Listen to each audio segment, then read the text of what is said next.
नमस्कार, सुप्रभात न्यूज छत्तीसगढ़ में आपका बहुत बहुत स्वागत है। इससे पहले आप छत्तीसगढ़ के कौन से जिले से न्यूज को देख रहे हैं, कमेंट में जरूर बताएं। साथ ही डेली अपडेट रहने के लिए चैनल को सब्सक्राइब जरूर करें।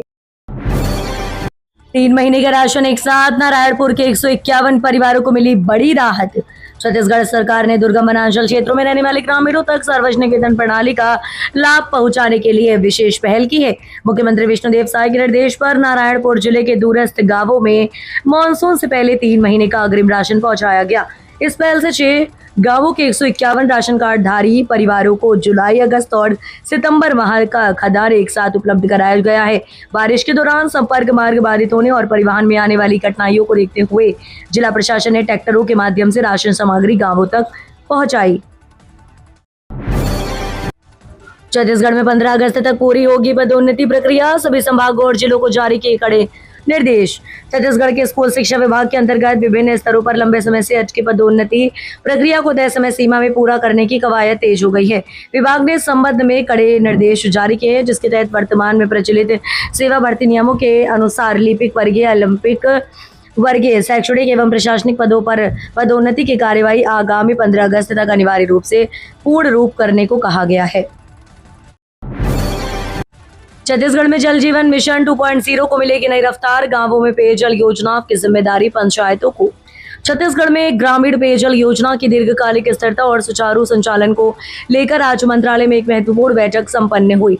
मुख्य सचिव विकास सील की अध्यक्षता में आयोजित इस बैठक में जल जीवन मिशन 2.0 के तहत लोक स्वास्थ्य यांत्रिकी विभाग और छत्तीसगढ़ जल जीवन मिशन के अधिकारियों के साथ संचालन एवं रखरखाव नीति पर व्यापक चर्चा की गई और आवश्यक दिशा निर्देश जारी किए गए। बैठक में मुख्य सचिव ने निर्देश दिए कि राज्य में निर्मित सभी नल जल योजनाओं का सफल संचालन शासन के निर्धारित मानदंडों के अनुसार किया जाए।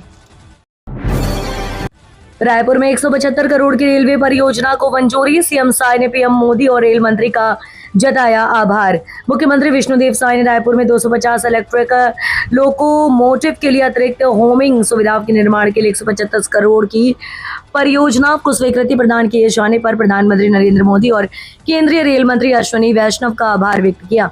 सीएम साय ने कहा कि डबल इंजन सरकार के नेतृत्व में छत्तीसगढ़ में रेलवे अधोसंरचना अभूतपूर्व गति से सशक्त हो रही है। केंद्र सरकार द्वारा स्वीकृत ये परियोजना राज्य के लिए नेटवर्क को और अधिक सक्षम का एवं आधुनिक बनाने की दिशा में एक महत्वपूर्ण कदम है।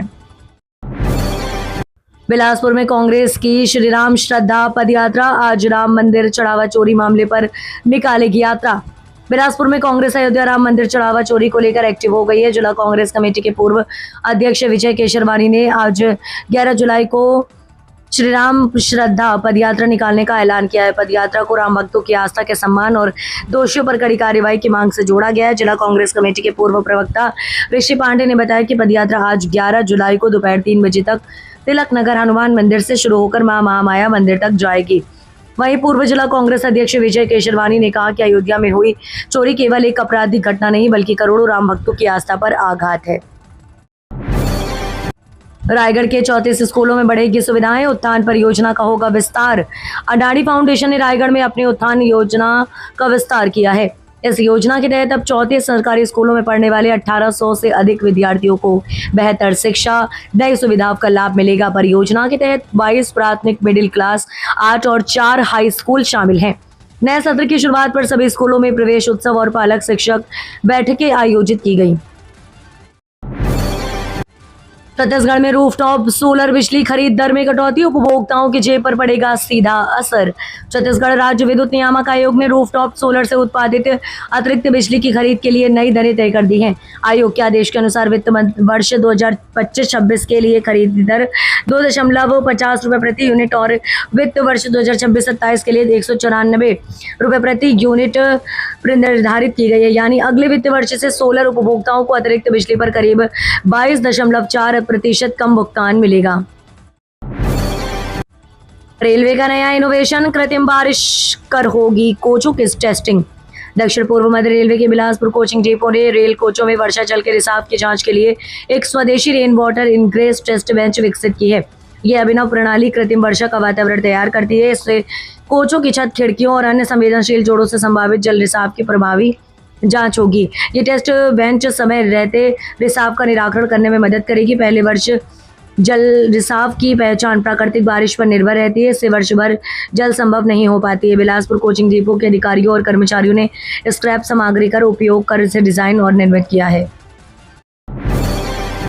अब कॉलेज और यूनिवर्सिटी ट्रांसफर के लिए छात्रों को भी इस अगस्त तक मौका। छत्तीसगढ़ स्वामी विवेकानंद तकनीकी विश्वविद्यालय भिलाई ने इंजीनियरिंग और फार्मेसी के तृतीय एवं पंचम सेमेस्टर के छात्र छात्राओं के लिए संस्था स्थानांतरण की प्रक्रिया भी शुरू कर दी है। इसके लिए अनापत्ति प्रमाण पत्र विश्वविद्यालय में 20 अगस्त तक जमा करना होगा। निर्धारित समय सीमा के बाद किसी भी आवेदन पर विचार नहीं किया जाएगा। वहीं इंटरनल आउट काउंसलिंग की प्रक्रिया पूरी होने के बाद ही छात्रों को T20 प्रमाण पत्र जारी किया जाएगा। राज्य के बाहर स्थित अन्य विश्वविद्यालयों से CSVTO में स्थानांतरण चाहने वाले छात्र छात्राओं के लिए भी आवेदन की सुविधा उपलब्ध रहेगी। अब बिना नोटिस नहीं हटा सकेंगे सरकारी जमीन से कब्जा, बुलडोजर। हाईकोर्ट ने सुनाया बड़ा फैसला। छत्तीसगढ़ हाईकोर्ट ने सरकारी और रेलवे की जमीन से अवैध कब्जा हटाने की प्रक्रिया को लेकर महत्वपूर्ण फैसला सुनाया। अदालत ने स्पष्ट किया है कि किसी भी व्यक्ति को सरकारी या रेलवे की जमीन से बेदखल करने से पहले कानून के तहत स्पष्ट कारणों वाला नोटिस देना अनिवार्य होगा। बिना उचित नोटिस के की गई बेदखली की कार्यवाही प्राकृतिक न्याय के सिद्धांतों के अनुरूप नहीं मानी जाएगी। इसी के साथ हाईकोर्ट ने दक्षिण पूर्व मध्य रेलवे की ओर से दायर रिट याचिका को खारिज कर दिया है। मानसून की मेहरबानी से भरने लगे बांध, गंगरेल में 74% ज्यादा जलभराव, किसानों को बड़ी राहत। छत्तीसगढ़ में सक्रिय मानसून की झमाझम बारिश से महानदी परियोजना के जलाशयों के दिन बहुर गए हैं। धमतरी जिले में प्रदेश के लाइफलाइन माने जाने वाले गंगरेल, मुरमसिल्ली, दुधावा और सुंठोर बांध में लगातार हो रही भारी वर्षा से जलस्तर में रिकॉर्ड बढ़ोतरी दर्ज की गई है। दरअसल बांधों में पानी के इस बंपर आवक से न सिर्फ किसानों के चेहरे खिल उठे, बल्कि राजधानी रायपुर सहित कई शहरों के लिए पेयजल की चिंता भी पूरी तरह खत्म हो गई। जल संसाधन विभाग द्वारा ताजा आंकड़ों के मुताबिक चारों प्रमुख जलाशयों से कैचमेंट एरिया से लगातार पानी आ रहा है। रायपुर में 12 जुलाई को होगा भजन जैमिंग सिंधी पंचायत महिला विंग का आयोजन। पूज्य छत्तीसगढ़ सिंधी पंचायत महिला विंग की ओर से 12 जुलाई को अटल बिहारी वाजपेयी ऑडिटोरियम में भव्य भक्तिमय भजन जैमिंग का आयोजन किया जाएगा। कार्यक्रम शार्प 4 बजे से शुरू होगा। इसमें सिंधी समाज की महिलाओं और बच्चों के लिए भजन संध्या के साथ मनोरंजक गतिविधियां भी रखी गई हैं। पूज्य छत्तीसगढ़ सिंधी पंचायत के अध्यक्ष महेश दरियानी और सह प्रवक्ता गौरव मंधानी ने बताया कि आयोजन पूरी तरह भक्तिमय माहौल में होगा। भजन प्रस्तुति के लिए सतवा की टीम पहुंचेगी। वहीं महिलाओं के लिए तंबोला का आयोजन किया जाएगा, जिसका संचालन ऐश्वर्या करेंगी।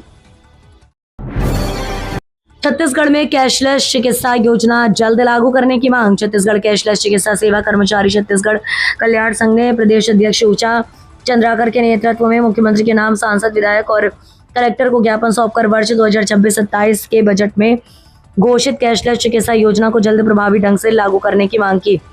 संघ ने योजना को कैबिनेट से शीघ्र मंजूरी देकर नियमावली जारी करने और शासकीय कर्मचारी उनके आश्रितों को कैशलेस इलाज की सुविधा शुरू करने का आग्रह किया है। महादेव सट्टा मामला, ओमान में दबोचा गया 6000 करोड़ का सट्टेबाज। 6000 करोड़ रुपए के महादेव ऑनलाइन सट्टेबाज, ऐप घोटाले का मास्टरमाइंड और भगोड़ा सौरभ चंद्राकर आखिरकार कानून के शिकंजे में आता दिख रहा है। छत्तीसगढ़ के भिलाई में कभी जूस की दुकान चलाने वाला ये शख्स, जिसने देखते ही देखते हजारों करोड़ का काला साम्राज्य खड़ा कर लिया, अब ओमान में दबोच लिया गया है। केंद्रीय एजेंसी परिवर्तन निदेशालय के अधिकारियों ने उसे भारत प्रत्यार्पित करने आने की कोशिश तेज कर दी और उम्मीद है कि वह जल्द ही ईडी के चंगुल में होगा। भारतीय नौसेना को मिलेगी नई ताकत, पूर्वी बेड़े में शामिल होगी स्वदेशी स्टेल्थ फ्रिगेट महेंद्रगिरी। भारत की समुद्री सुरक्षा को नई मजबूती मिलने जा रही है। भारतीय नौसेना आज 11 जुलाई 2026 को विशाखापट्टनम में अपनी छठी स्वदेशी project 17A stealth frigate Mahendragiri को आधिकारिक तौर पर पूर्वी नौसेना बेड़े में शामिल करेगी। ये अत्याधुनिक युद्धपोत भारत की रक्षा, आत्मनिर्भरता और स्वदेशी युद्धपोत निर्माण क्षमता का एक महत्वपूर्ण प्रतीक माना जा रहा है। इस अवसर पर रक्षा मंत्री राजनाथ सिंह इसे राष्ट्र को समर्पित करेंगे। महेंद्रगिरी को भारतीय नौसेना के वॉरशिप डिजाइन ब्यूरो ने डिजाइन किया है, जबकि इसका निर्माण Mazagon dock ship builders limited Mumbai ने किया है। रायपुर में स्पा सेंटर पर पुलिस की कड़ी नजर, 10 सेंटर्स पर सरप्राइज चेकिंग।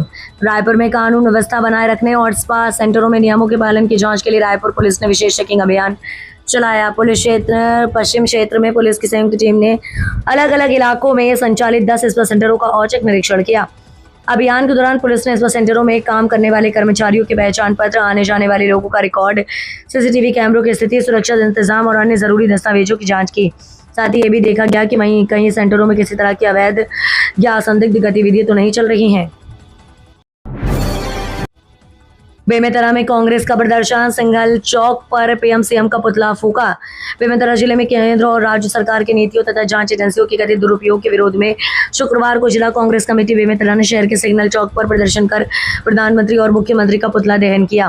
प्रदर्शन के दौरान कांग्रेस नेताओं और कार्यकर्ताओं ने नारेबाजी करते हुए लोकतांत्रिक तरीके से अपना विरोध दर्ज कराया। कार्यक्रम छत्तीसगढ़ प्रदेश कांग्रेस कमेटी के अध्यक्ष दीपक बैज के निर्देश पर जिला कांग्रेस कमेटी के तत्वाधान में आयोजित किया गया। छत्तीसगढ़ की स्कूली व्यवस्था में बड़ा बदलाव, अब 16 जून के बजाय 1 अप्रैल से खुलेंगे स्कूल।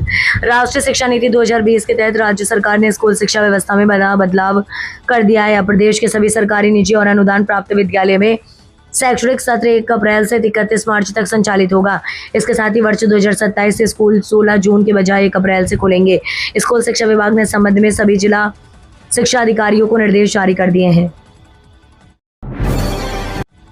बीजेपी संयुक्त प्रकोष्ठ की प्रदेश कार्य समिति बैठक 2028 चुनाव की बनी रणनीति। भारतीय जनता पार्टी के प्रदेश मुख्यालय कुशाभाऊ ठाकरे परिसर में पार्टी के सभी 17 प्रकोष्ठों की संयुक्त प्रदेश समिति बैठक भाजपा प्रदेश अध्यक्ष किरण सिंह देव की अध्यक्षता में हुई। करीब 2.5 घंटे तक चली इस बैठक में आगामी रणनीति सरकार की योजनाओं को जन जन तक पहुंचाने को लेकर मंथन किया गया। बैठक में मुख्यमंत्री विष्णुदेव साय, भाजपा प्रदेश अध्यक्ष किरण सिंह देव, संगठन महामंत्री पवन साय सहित सभी 17 कार्यकर्ता पदाधिकारी मौजूद रहे। अगले 4 दिन अच्छी बारिश के आसार, कई जिलों में बिजली गिरने की चेतावनी। छत्तीसगढ़ में अगले 4 दिनों तक बारिश का दौर जारी रहेगा। मौसम विभाग ने प्रदेश के कई हिस्सों में हल्के से मध्यम बारिश के अनुमान जताया है। कुछ स्थानों पर गरज चमक के साथ बिजली गिरने की भी चेतावनी जारी की गई। पिछले 24 घंटे के दौरान दक्षिण छत्तीसगढ़ के कई इलाकों में हल्की की मध्यम बारिश हुई, जबकि मध्य और उत्तर छत्तीसगढ़ के कई हिस्सों में भी हल्की बारिश दर्ज की गई। इस बीच 9 जुलाई को दक्षिण पश्चिम मानसून पूरे देश में पहुंच गया। श्रावणी मेले के लिए महादेवसाल स्टेशन पर 4 जोड़ी ट्रेनें रुकेंगी। श्रावणी मेले के दौरान श्रद्धालुओं की सुविधा के लिए दक्षिण पूर्व रेलवे ने महादेवसाल स्टेशन पर 4 जोड़ी का स्थायी ठहराव देने का फैसला किया है। दरअसल ये सुविधा 30 जुलाई से 28 अगस्त 2026 तक जारी रहेगी। इससे महादेवसाल मंदिर जाने वाले श्रद्धालुओं को ट्रेन से आने जाने में आसानी होगी। दक्षिण पूर्व रेलवे के अनुसार दक्षिण पूर्व मध्य रेलवे से होकर चलने वाली south Bihar express, Utkal express, Tatanagar Itwari express और टाटानगर बिलासपुर एक्सप्रेस का महादेवसाल स्टेशन पर अस्थायी स्टॉपेज रहेगा। 12 जुलाई को सूबेदार एसआई और प्लाटून कमांडर भर्ती परीक्षा रायपुर में 22 केंद्र। छत्तीसगढ़ लोक सेवा आयोग की ओर से आयोजित सूबेदार, उप निरीक्षक संवर्ग और प्लाटून कमांडर प्रारंभिक परीक्षा 2024 का आयोजन 12 जुलाई को रायपुर जिले के 22 परीक्षा केंद्रों में होगा। परीक्षा सुबह 10 बजे से दोपहर 2 बजे तक 12 बजे तक आयोजित की जाएगी। कलेक्टर डॉक्टर गौरव सिंह ने परीक्षा की तैयारियों की समीक्षा करते हुए अधिकारियों को सभी व्यवस्थाएं समय पर पूरी करने के निर्देश दिए हैं। उन्होंने कहा कि परीक्षा निष्पक्ष और पारदर्शी तरीके से कराई जाए, सभी दिशा निर्देशों का सख्ती से पालन हो।